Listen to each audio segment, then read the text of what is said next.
नुमान साहब, सबसे पहले तो ये आज जो बड़ा अहम इजलास होगा आईएमएफ एग्जीक्यूटिव बोर्ड का, जिसमें $70 करोड़ पाकिस्तान को देने का उम्मीद है कि आज उसकी क्लियरेंस हो जाएगी और ये अप्रूवल मिल जाएगी। तो पाकिस्तान की इकॉनमी के लिए इस वक्त ये जो इंस्टॉलमेंट है ये, और फिर जो 1-1.5 माह बाद दूसरे $1.2 अरब जो पाकिस्तान को मिलने हैं, कितना इस वक्त मजबूत कर सकेंगे पाकिस्तान की मईशत को?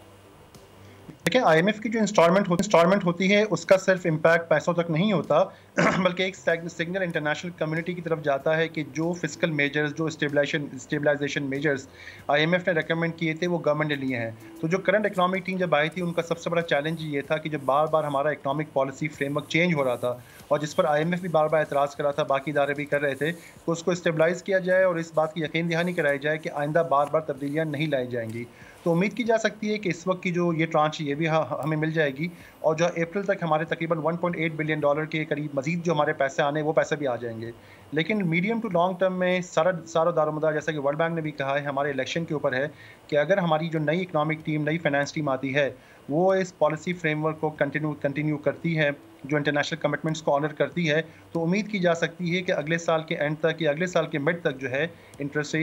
रेट्स में भी कमी भी होना शुरू हो जाएगी, इन्फ्लेशन भी काबू में हो जाएगा और उसके बाद जो इन्वेस्टमेंट है, फॉरेन इन्वेस्टमेंट का सिलसिला भी दोबारा अच्छे तरीके से स्टार्ट हो सकता है। लेकिन सारी चीज़ डिपेंड करेगी स्टेबलाइजेशन और इकोनॉमिक कंटिन्यूटी के ऊपर, मौजूदा टीम की तरफ से भी और जो नई इकोनॉमिक टीम आएगी उसकी तरफ से भी। और नवान साहब, जो वर्ल्ड बैंक के इस वक्त खदशात हैं कि अगर ये इंतखाबी बेयकीनी, जो कि बज़ाहिर दुनिया को इस वक्त महसूस हो रही है, लेकिन पाकिस्तान में तो ये ऐलान हो चुका कि 8 फरवरी को इंतखाबात होने और सब उसकी तैयारी भी कर रहे हैं, इस बेयकीनी की वजह से गैर मुल्की इन्वेस्टर्स का एतमाद पाकिस्तान पर से थोड़ा कम हो सकता है। तो अब ये वर्ल्ड बैंक के इन खदशात को कैसे दूर किया जा सकता है और ये कितना इम्पैक्ट क्रिएट कर सकते हैं इकॉनमी में? देखें, जहाँ तक फॉरेन डायरेक्ट इन्वेस्टमेंट का ताल्लुक है, फॉरेन डायरेक्ट इन्वेस्टमेंट में जो भी इन्वेस्टर आता है वो 3 से 5 साल का आउटलुक लेता है। उमूमी तौर पर हमारे यहाँ ये होता है कि एक तो स्टॉक एक्सचेंज में जो इन्वेस्टमेंट आती है उसमें तो ये होता है कि आज पैसे लगाए कल आप निकाल भी सकते हैं। लेकिन डायरेक्ट इन्वेस्टमेंट जो हमारी इकोनॉमिक ग्रोथ के लिए, जॉब क्रिएशन के लिए बहुत ज़रूरी है, उस पर जो भी इन्वेस्टर आएगा कम से कम 3 से 5 साल का आउटलुक उसके पास होना चाहिए। और ये 3 से 5 साल की क्लैरिटी उसी वक्त आएगी जब जो इलेक्शंस हैं वो स्मूथली हो जाएंगे, ट्रांसफ़र ऑफ पावर नई गवर्नमेंट को हो जाएगा, तो इन्वेस्टर फिर पाकिस्तान की इकॉनमी को जो है एक पॉजिटिव ही देखेंगे। देखिए, अगर आईएमएफ और आलमी इदारों की तरफ से एक पॉजिटिव आउटलुक आता है, आईएमएफ पैसे भी रिलीज़ कर देता है और साथ ही साथ इलेक्शन भी हो जाते हैं, स्मूथली हो जाते हैं, ट्रांसफ़र ऑफ पावर हो जाता है और जो नई गवर्नमेंट आती है वो इस बात का इंदिया भी देती है क्योंकि major changes economic policy framework में नहीं लाएंगे, तो इस चीज़ को इंटरनेशनल इन्वेस्टर कम्युनिटी बहुत पॉजिटिवली लेगी और हम उम्मीद कर सकते हैं कि अगर ये सारे मामला खुश असलूबी से तय पा जाते हैं तो अगले साल की, बल्कि इस साल की 2024 के मिडल से जो है इन्वेस्टमेंट का सिलसिला भी अच्छे तरीके से स्टार्ट हो सकता है। और नवाज साहब, इकोनॉमिक स्टेबिलिटी के लिए जो स्टेप्स अभी पिछले 3 से 6 माह में हमने देखे, जो कि कुछ इसमें निगरान हुकूमत के दौर में आए, इनकी कंटिन्यूएशन आने वाली हुकूमत के लिए कितनी ज़रूरी होगी? क्योंकि हम P&S ग्लोबल के भी जो बयान सुन रहे हैं, उनकी भी जो रिपोर्ट देख रहे हैं, तो ये कह रहे हैं कि इंतखाबात के बाद पाकिस्तान में गवर्नेंस बेहतर हो सकती है। तो उस बेहतर गवर्नेंस के कितने बेहतर असरात इकॉनमी पर मुरतब हो सकते हैं? देखें, असल चीज़ ये है कि 2 चीज़ें हैं कि एक तो ये है कि इकोनॉमिक पॉलिसी का जो फ्रेमवर्क है नई गवर्नमेंट आने के बाद उसको फ़ौरन डिस्टर्ब ना कर दे। हमारे यहाँ हिस्टोरिकली आप जानते हैं कि ऐसा होता रहा है कि जब भी कोई नई गवर्नमेंट या नई फाइनेंस टीम आती है तो नई पुरानी चीज़ों को या तो रिव्यू करना शुरू कर देते हैं या उसको नलीफाई करके नए सिरे से करते हैं। या बसा वक्त ऐसा भी देखा गया है कि इस बात के ऐलानात किए गए कि इंटरनेशनल कम्युनिटी को जो है सही डेटा पाकिस्तान की तरफ से प्रोवाइड नहीं किया गया। तो ये एक नेगेटिव सिग्नल होते हैं जो हमारे यहाँ एक हिस्टोरिकली रहा है। तो उम्मीद हम कर सकते हैं कि अगली जो इकोनॉमिक एंड फाइनेंस टीम आएगी वो मेजर डिस्ट्रप्शन की तरफ इशारा नहीं करेगी। और साथ ही साथ एक बहुत इंपॉर्टेंट है कि जब भी कोई नई टीम आती है तो वो 3 से 5 साल का फौरी तौर पर इकोनॉमिक प्लान में भी कंट्री की होती है, वो एटलीस्ट उसके लिए आपको 5 साल का इकोनॉमिक प्लान होना चाहिए। हमारा मलमिया ये रहा है कि पिछले काफ़ी अरसे से हम 2-2, 3-3 साल या 1-1 साल के इकोनॉमिक पॉलिसी फ्रेमवर्क पे चलते रहे हैं। तो जो 3 चीज़ें मैं समझता हूँ कि नई आने वाली हुकूमत ने करनी होगी, एक तो ये करना होगा कि इंटरनेशनल कम्युनिटी को एक पॉजिटिव सिग्नल और गुडविल बिल्डिंग करनी होगी कि जो पॉलिसी फ्रेमवर्क अभी चल रहा है उसको कंटिन्यू किया जाएगा, नंबर 1।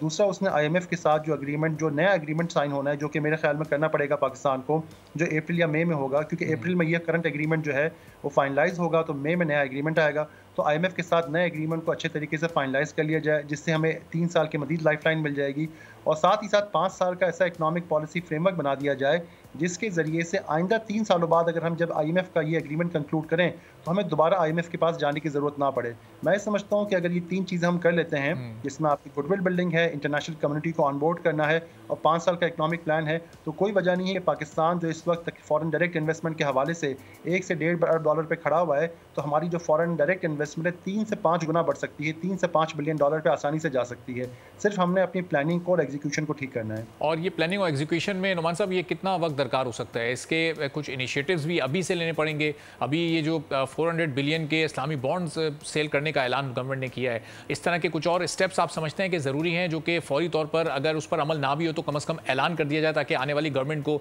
एक ट्रैक मिल जाए चलने के लिए?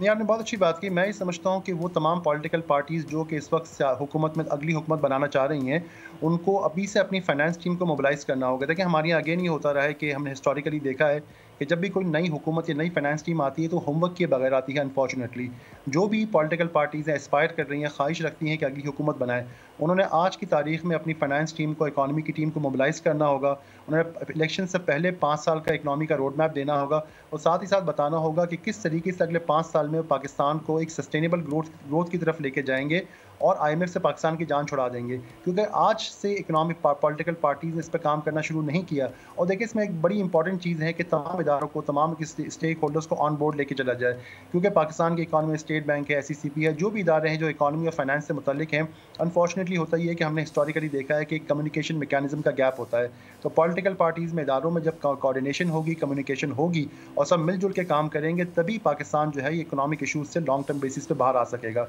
देखिए, अभी आपने थोड़ी देर पहले बात की थी 2.1% ग्रोथ की जो वर्ल्ड बैंक ने बताई है। अब देखिए, पाकिस्तान की जो पाकिस्तान की पॉपुलेशन है वो 2.5-3% के हिसाब से ग्रो करती है। तो यानी हमारी इकोनॉमिक ग्रोथ अगर